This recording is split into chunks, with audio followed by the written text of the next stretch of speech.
chapter 13.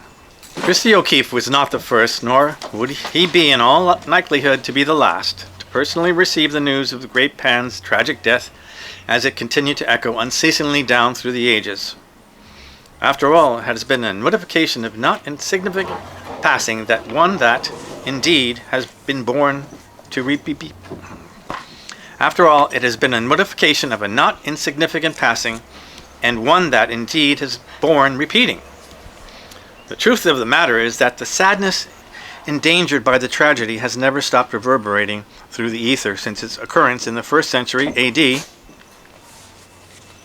if Plutarch is to be believed in this astute treatise on the uselessness of oracles. The original report of the death was delivered by a divine voice at sea to an Egyptian sailor en route to Italy, who was then instructed to proclaim the news upon reaching landfall. There the news was met by untold lamentation, not only by the emperor and all his followers, but also by the constituents of the vast animal kingdom. Pan was, after all, the god of nature, half goat and half man, and without his powerful influence in their corner, all creatures of the wild would lose their sole voice in the heavenly spheres. Now, who amongst the gods would speak out on their behalf? No one.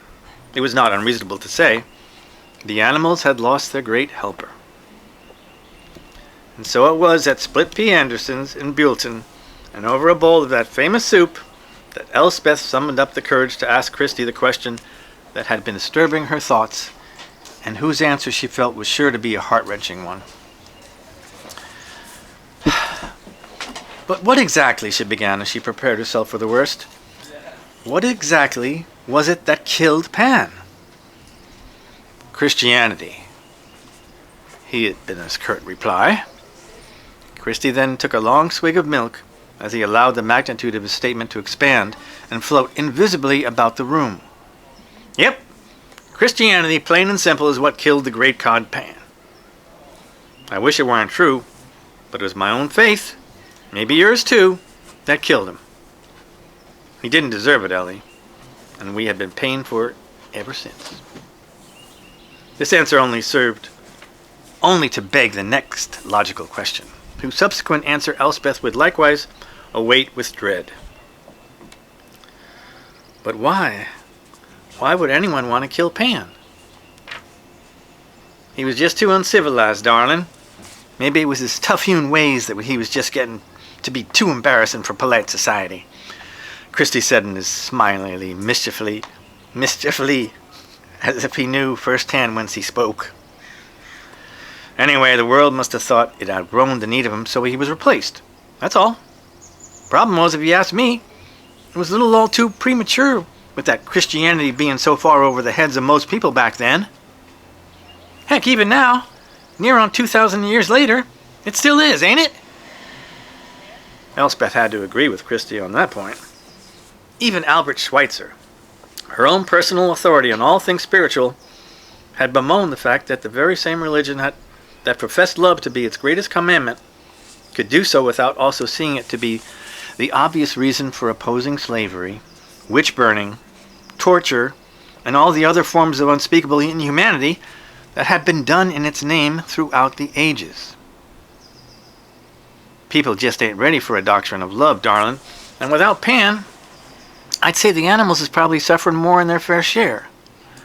Pan is sorely missed by him in this world. But I gotta tell you something else. There's some that say he ain't really dead. No siree. They just say that. Like you, he was just kind of forced to go underground. But he's still alive and kicking. He's just operating in a more subtle ways now. Well, all I can say is, I hope that's true, Ellie. For the love of God, I hope that's true. And thus it was on that bittersweet note that they paid their check, and Elspeth stopped in the gift shop on the way out to buy a box of Danish butter cookies to bring for Peter and Gwen. They then climbed, with all the weight of the world on their shoulders, wearily into the old and steadfast yellow VW Westphalia that had been waiting for them most patiently in the hot sun of the parking lot. Christie proceeded to touch the black rosary beads that hung from his rearview mirror. for luck. And they rode along in pensive silence for the remaining 2.5 hours of their drive.